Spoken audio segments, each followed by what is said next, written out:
नमस्कार दर्शकवृन्द, यो विशेष कार्यक्रममा स्वागत गर्दछु म किरण Marahatta.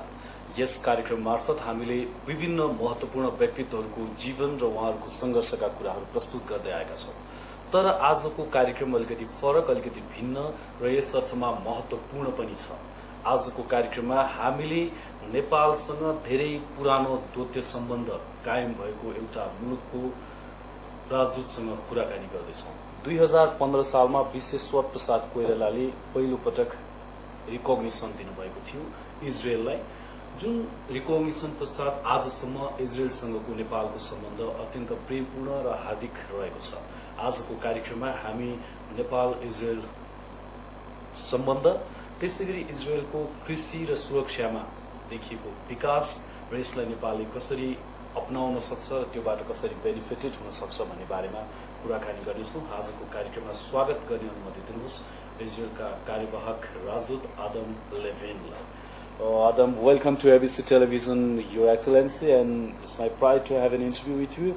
I would like to welcome on the behalf of Nepalese people on my television ABC. Thank you very much. Good morning. Yeah. Namaste. Namaste.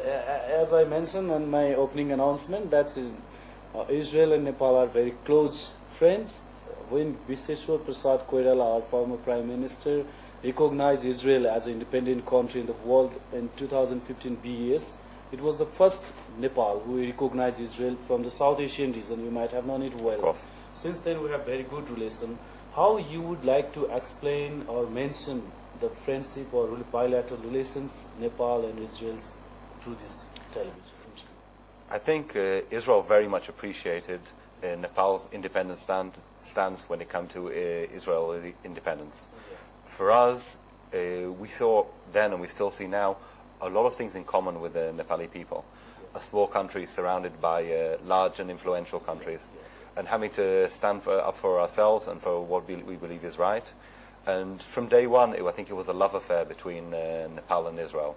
And that love affair has only grown and strengthened over the years. Yeah. And by this time, what are the priorities of Israel towards Nepal, sir? Our priority in the bilateral field is to try and strengthen and help each other as much as possible. Let me go to the past for a second. When Israel was created, it was at the end of the Second World War. And the Jewish people, one of the main questions we asked after the war was, where were the other nations? Where was their responsibility when things were so bad? And as the state was created, literally from day one, we started working in cooperation and development work. At that point, Israel was a very poor country. We hardly had enough food to eat at that time, yeah. It was 50s? Yeah, we were created in 1948. Yeah. At that time, there was even food rationing in the country. Yeah. But for our founding fathers, it was very, very important. Yeah, it was all full of sands and that desert. Desert and a very simple country. Yeah. But for us, even then, it was very important to cooperate and to help other people in the world. The sense of responsibility, not just to ourselves, but to other nations, was there from day one.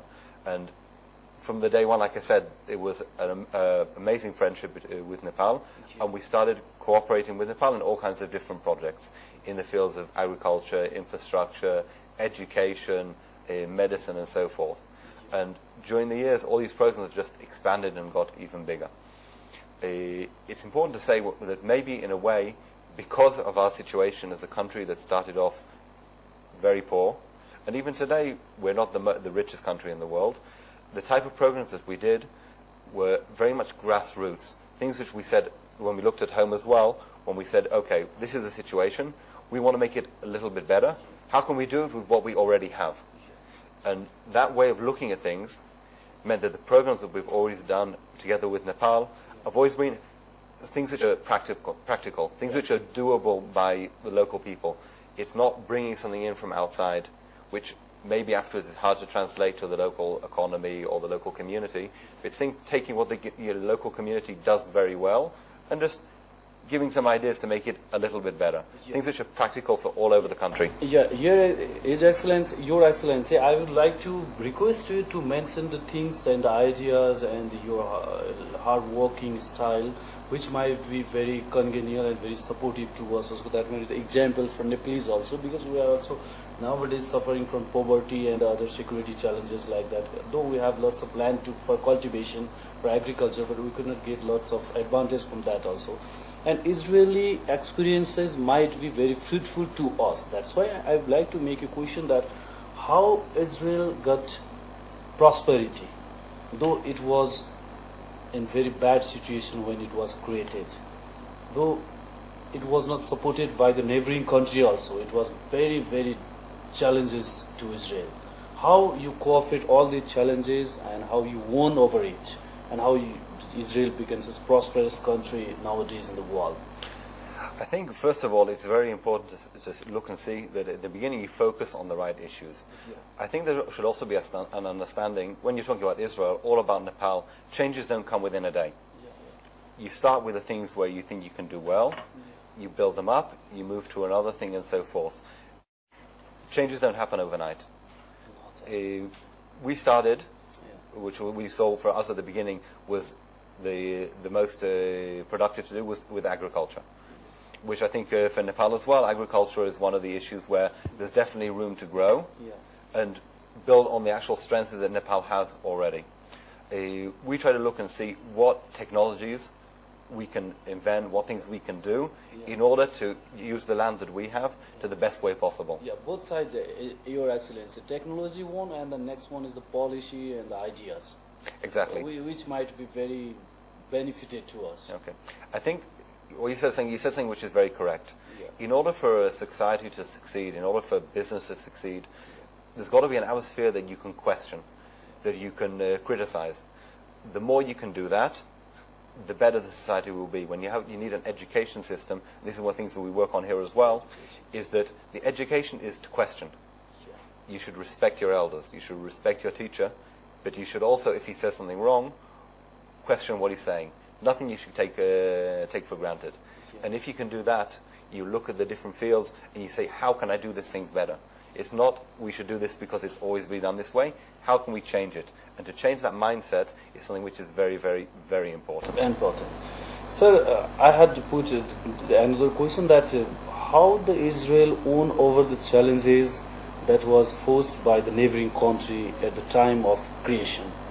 I would like to go into the future, that past time, because it might be very good to know about for the Nepalese people also. That's why. I think with there as well, it's very much a way of how you look at things. Even more important in the way, it's more important than how much money you have or anything else. What do I mean? A few years back, there was fighting up north. During the time that there was fighting, there's a big factory of Intel in Haifa. And we could have said, okay, the reason why it's not living up to its quotas and its contracts is because there's a war, because the situation is hard. There's many reasons why not. But at the end of the day, every single worker came into work every single day, even during times there were missiles flying, because at the end of the day, the success and failure is our success and failure. All the outside reasons are true, and it sometimes makes life a lot harder. There could be a war, there could be social problems, but at the end of the day, the responsibility for our actions, for our successes, and for our failures is ours.